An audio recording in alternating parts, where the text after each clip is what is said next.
1973. If you lived through that autumn in London, you remember the fog that crept through the streets like a ghost from the Victorian era. The smell of coal smoke mixing with fresh rain on cobblestones, and the sound of 1,000 radios playing the same songs through open windows. Rock and roll was changing. Glam was exploding across Britain like fireworks, and at the center of it all was a man who seemed to have arrived from another planet. David Bowie, Ziggy Stardust, the alien who had landed on Earth just a year before and turned everything upside down. But on one particular October afternoon, something happened that nobody planned, nobody expected, and that would haunt one young musician for the rest of his life. A 16-year-old boy named Thomas Redmond sat on the cold pavement of Kensington High Street with an acoustic guitar that had seen better days, playing Space Oddity to passersby who mostly ignored him. He didn't know that in less than 10 minutes, his entire world would change. He didn't know that the black Daimler limousine crawling through traffic just 50 meters away carried the very man whose song he was playing. And he certainly didn't know that what was about to happen would reveal something about David Bowie that even his closest friends barely understood, a loneliness so profound that it drove him to seek connection in the most unexpected places. The official story of David Bowie in 1973 is well documented. Ziggy Stardust and the Spiders from Mars had conquered the world. The farewell concert at Hammersmith Odeon on July 3rd had shocked 8,000 fans when Bowie announced it would be Ziggy's last show. But what happened between that famous retirement and the end of the year remains one of the most mysterious periods of Bowie's life. Where did he go? What was he doing on those London streets? And why, on that foggy October afternoon, did he stop his limousine for a street musician he had never met? If you're curious about the rest of this story, don't forget to subscribe to our channel. What we're about to tell will shed light on one of the least known and most emotional encounters in music history. Thomas Redmond wasn't supposed to be on Kensington High Street that day. 3 months earlier, he had been a promising student at the Royal Academy of Music, studying classical guitar with dreams of joining an orchestra. But his father had died suddenly of a heart attack in June, leaving Thomas and his mother in financial ruin. The academy fees were impossible now, so there he was, 17 years old, sitting on a street corner with a guitar case open for coins, playing the only songs he knew by heart.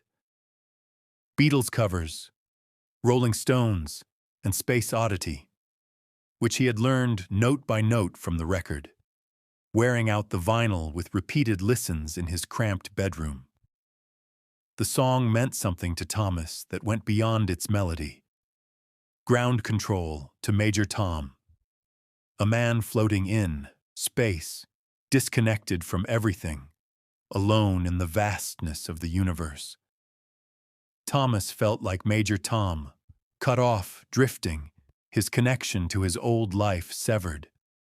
When he sang the words, his voice carried a genuine ache that passersby could feel, even if they didn't stop to listen. Most people hurried past, collars turned up against the cold. A few dropped coins into his case without breaking stride. Thomas nodded his thanks and kept playing.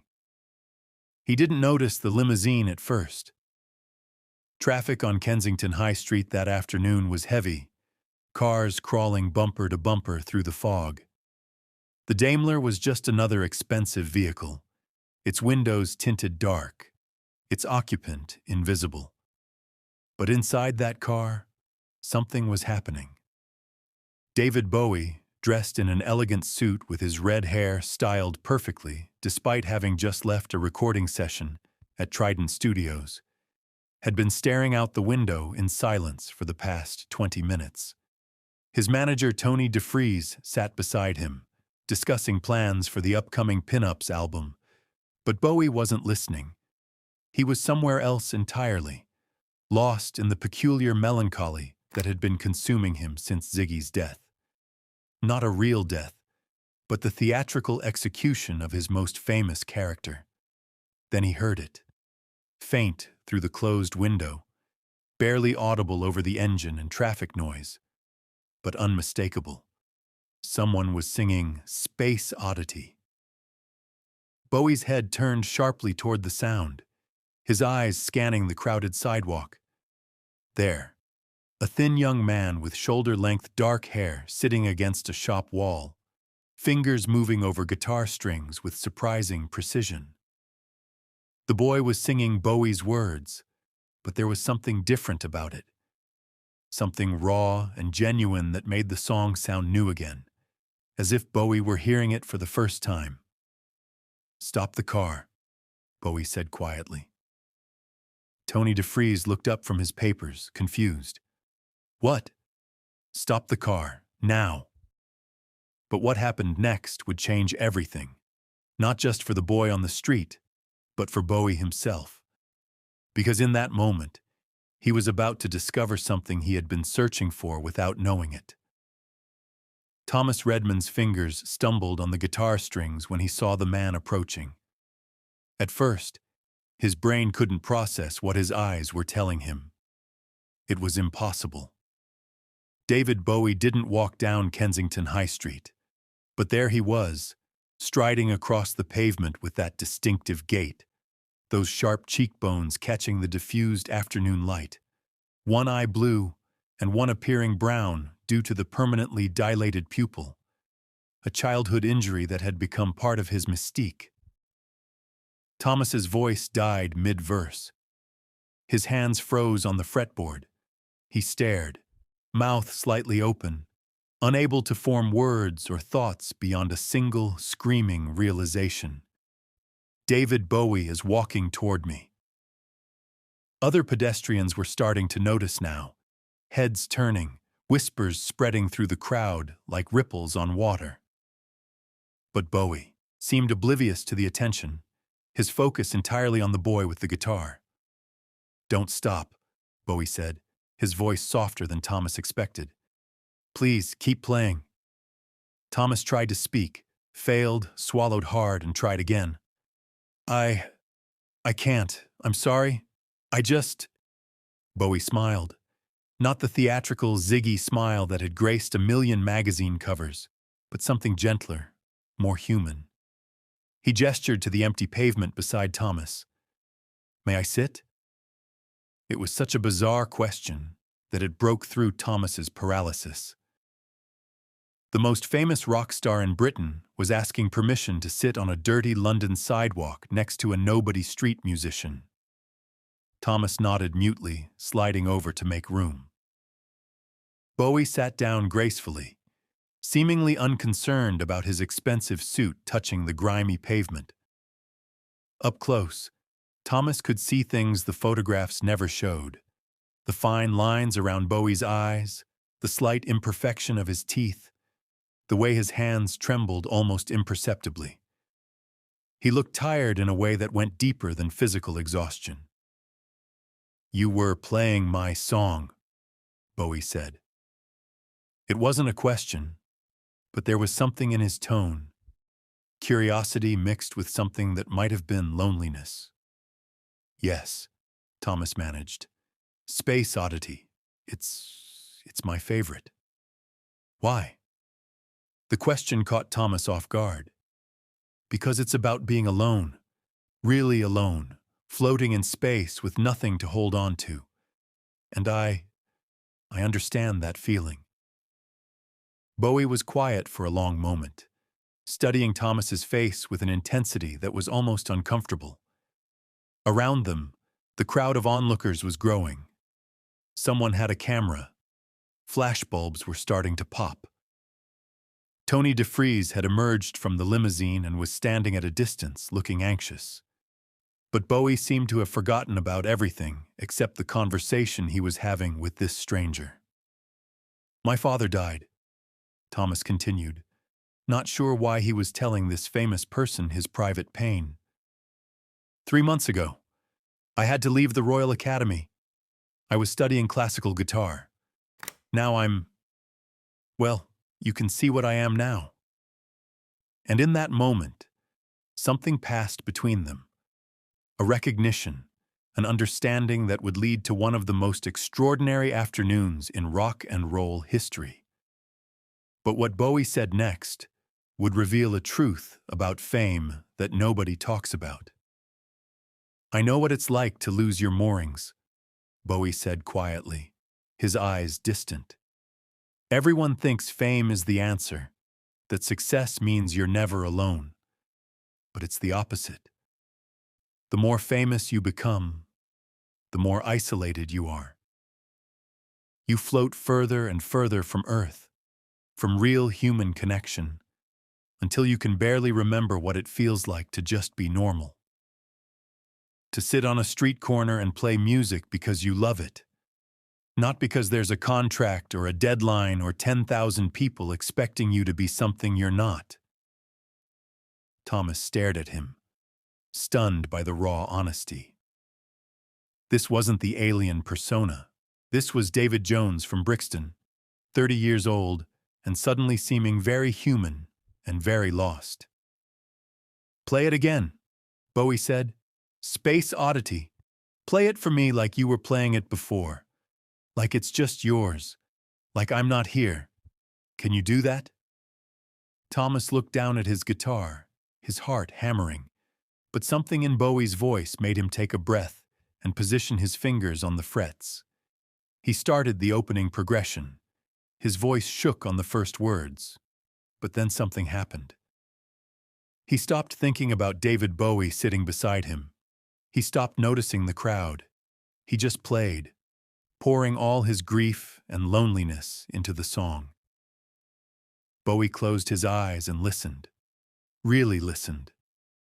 When Thomas reached the chorus, something extraordinary happened. Bowie began to sing along, not performing, not doing the famous David Bowie voice, but singing softly, almost under his breath, harmonizing with this street musician in a way that felt intimate and unrehearsed. The crowd around them had grown silent, sensing they were witnessing something special. For 3.5 minutes, on a foggy London street corner, one of the world's biggest rock stars and an unknown teenager created something together. A moment of pure, unscripted music that existed only for itself. When the song ended, neither of them moved for several seconds. Thomas's eyes were wet. Bowie opened his eyes slowly, as if waking from a dream. "That was beautiful," Bowie said. "You have real talent, not just technical skill. Anyone can learn that. But you feel the music. You understand what it means to be Major Tom." Tony DeFries was approaching now, his patience exhausted. "David, we really must go." Bowie held up a hand, silencing him. He reached into his jacket pocket and pulled out a leather wallet. Thomas watched as Bowie removed several crisp 20-pound notes and placed them in the open guitar case. It was easily 200 pounds, more money than Thomas had made in the past month combined. "I can't take that," Thomas protested. "It's too much." "Yes, you can," Bowie interrupted gently but firmly. He reached into his pocket again and pulled out a business card, writing something on the back. "This is my private studio line at Trident. Call it next week. I want to talk to you about something." "About what?" "About music. About not giving up. About finding your way back to Earth." Bowie stood, brushing off his trousers. "I killed Ziggy Stardust 3 months ago. Everyone applauded like it was brilliant. But the truth is, I'm still figuring out who I am without him. Maybe we can figure out our next steps together." But there was something Bowie didn't tell Thomas in that moment, a secret about what he was planning. And Thomas's phone call would become part of something much bigger than either of them imagined. 4 days later, Thomas finally worked up the courage to call. His hands shook as he dialed from the payphone near his flat. A woman answered, then put him on hold. After what felt like an eternity, a familiar voice came on the line. "Thomas? You called? I wasn't sure you would." "Mr. Bowie, David, please." There was warmth in his voice. "I've been thinking about our conversation. I have a proposition for you. I'm working on a covers album, pin-ups, songs from my teenage years, the music that made me want to be a musician. When I heard you playing Space Oddity, something clicked. You weren't performing it, you were living it. I need that perspective around me. I want you to come to the studio. Not to record, not yet, just to be there, to play, to help me remember what's real." 2 days later, Thomas found himself standing outside Trident Studios, feeling like an imposter. This was where the Beatles had recorded Hey Jude, where David Bowie had created Ziggy Stardust. The session that afternoon would stay with Thomas for the rest of his life. Mick Ronson was there, the legendary guitarist, along with Trevor Bolder and Ainsley Dunbar. When Thomas walked in, everyone turned to look. "This is Thomas," Bowie announced, "the musician I told you about. He's going to sit in with us today." For 4 hours, Thomas experienced what it was like to be inside David Bowie's creative process. It was chaotic, brilliant, exhausting. Bowie would try a vocal approach, discard it, try something completely different. When Thomas suggested a different chord progression, something more minor key to add melancholy, Bowie's eyes lit up. "Yes, exactly that. Play it." What emerged was something none of them had planned, a hybrid sound that felt both experimental and emotionally true. When they played it back, Bowie stood perfectly still, listening intently. "That's it," Bowie said finally. "That feeling. That's what I've been trying to find. Not perfection, just honest emotion." But the real revelation came during a break, when Bowie told Thomas something that explained everything about why he had stopped on that street corner. They sat together in the small kitchenette, drinking tea that was far too strong. The others were in the control room. For a few minutes, it was just the two of them, and Bowie's public persona seemed to drop away entirely. "Can I tell you something?" Bowie said, staring into his tea. "I'm terrified right now. Everyone thinks killing Ziggy was this brilliant artistic statement. But the truth is, I don't know who I am without him. For 2 years, I was Ziggy. Not just on stage, everywhere. And now he's gone. And I'm supposed to be David Bowie again. Except I can't remember who that is anymore." He looked up, meeting Thomas's eyes. "That's why I stopped the car. Because for just a moment, listening to you, I remembered what it felt like to be David Jones, the kid who just loved music.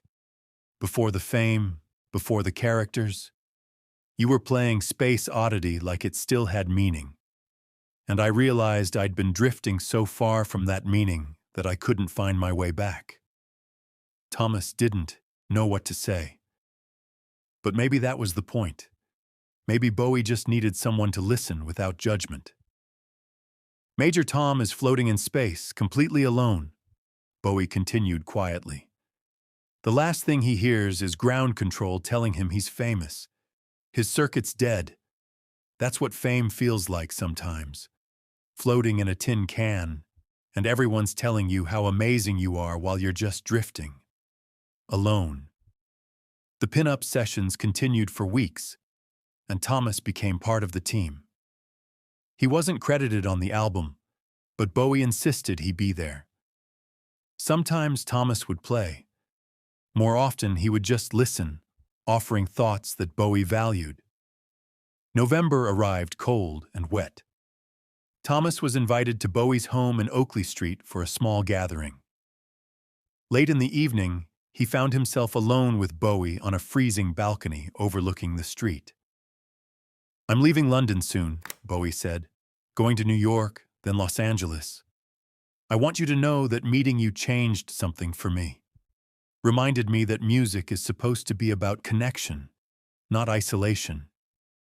You were real when I'd almost forgotten what real felt like." They talked for an hour about music and loss and the future.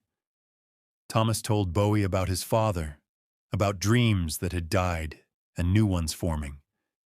Bowie talked about his childhood, about his brother's mental illness, about the fear that the same instability lurked in his own mind. They were just two people, connected by strange circumstances. What neither of them knew was how their lives would continue to intersect over the years. But the foundation had been laid. Not just a meeting between fan and idol, but something more human. Thomas Redmond never became famous. He built a quiet career as a session musician and composer. The connections through Bowie opened doors, not to stardom, but to meaningful work. He played on albums you've heard without knowing his name. He composed scores for small films. He taught guitar, and he stayed in touch with David Bowie. They would go months without contact. Then Bowie would call from Berlin or Los Angeles, usually late at night, and they would talk for hours. When Bowie married Iman in 1992, Thomas received an invitation to a celebration. When Thomas's mother died in 2003, white roses arrived with a card. For Major Tom's mother, David. The music industry changed. Bowie changed too, constantly reinventing himself. Thomas watched from a comfortable distance, grateful for his anonymity. He married, had children, lived in the same neighborhood where he'd grown up. His life was ordinary in all the best ways, but he never forgot that October afternoon. The moment when a star stopped his limousine because a nobody was playing his song. The recognition that had passed between them, two people who understood what it meant to feel untethered. And when David Bowie died in January 2016, Thomas Redmond cried like he'd lost a brother. Duncan Jones, Bowie's son, called 2 days after the news broke. "My father left letters for people who mattered to him. There's one for you." The letter arrived in Bowie's handwriting, dated December 2015. Thomas opened it alone, hands shaking. "Dear Thomas, if you're reading this, I'm gone. I wanted to thank you for October 1973. You were playing Space Oddity, and you were lost, and I was lost, and for a few minutes we found each other. You reminded me that music was supposed to connect people, not isolate them. When I sat down next to you on that pavement, I got to be David Jones again. You gave me that gift without knowing it. Keep playing, keep feeling. Major Tom signing off. David." Thomas read it 3 times, then put it away with other precious things. That night, he played Space Oddity and cried. His wife found him there, still playing. "Tell me again," she said softly, "about the day you met him." So Thomas told her, like he'd told her hundreds of times, about the fog, the limousine, David Bowie on a London pavement, about singing together, about friendship that transcended fame, about shared understanding of what it meant to feel lost and found. "He was lonely," Thomas said. "Everyone saw the star, but he was lonely, and for some reason, he chose to share that with me. I'll always be grateful." And that's the real story. Not a fairy tale, but something rarer. A reminder that even the famous are just people searching for connection. For a few minutes in 1973, Thomas gave that to Bowie, and Bowie gave it back. Ground control to Major Tom. "You've really made the grade, and maybe you're not as alone as you thought."